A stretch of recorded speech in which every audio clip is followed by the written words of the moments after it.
Welcome to Learn Short and Typing with Vikas sir. The Hindu editorial heading is Freedom and Power.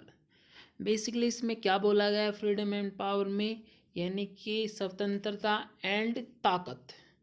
देखो basically क्या बोला गया है, जैसे यूएस ने एक समिट रखी गई थी, काफ़ी सारे कंट्रीज़ को बुलाया गया था कि डेमोक्रेसी के रूल्स मतलब क्राइटेरिया क्या है, लेकिन कुछ कंट्री को नहीं बुलाया गया था, जैसे just like a China and Russia. वो अब ये है question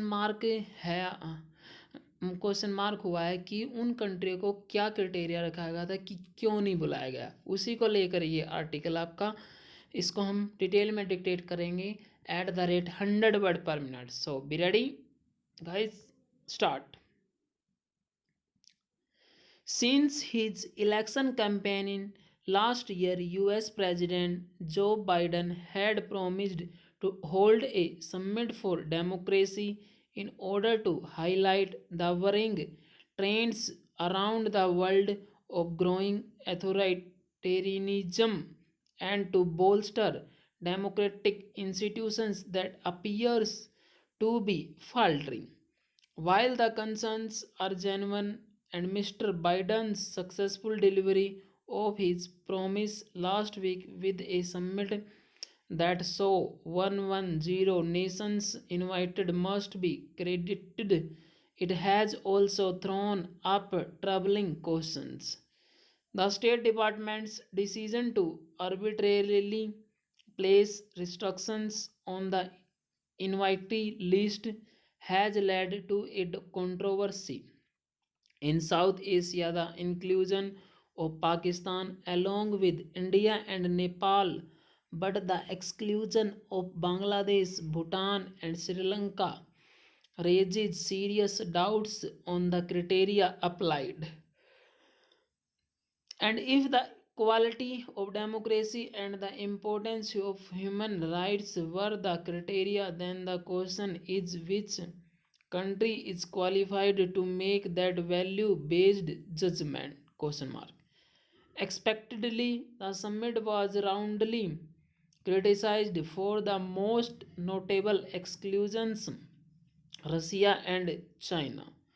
In a joint editorial, the Russian and Chinese ambassador to the US claimed their own states are democratic in practice and criticized the USA's experiments in regime change and democratic transformations in Iraq, Libya, and Afghanistan. That the summit was organized in a year when newest democratic intrants Afghanistan and Myanmar reverted a autocratic regimes that rule by the power of the gun casts doubts on the efficacy of the international system in enforcing democracy through external interventions.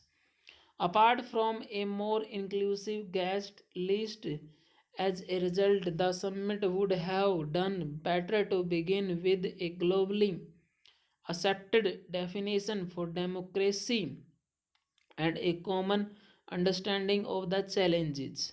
The Biden administration committed to announcing specific targets on helping free media, ensuring free and fair elections, and the participation of women and listed authoritarianism, corruption, and human rights violations a key challenges.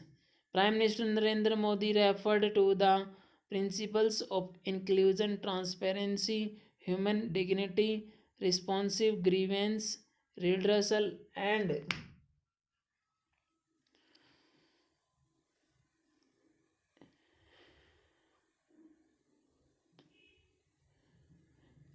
decentralization of power as key to human democracy. Many accused big tech companies and social media of digital authoritarianization, and some spoke of the devastating impact of COVID-19 climatic change and rising economic inequality as major stumbling blocks.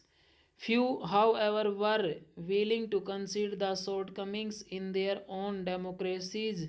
However, especially the rise in hyper nationalism, xenophobia, and majoritarianism that saps the very essence of representational, pluralistic, and inclusive governance today.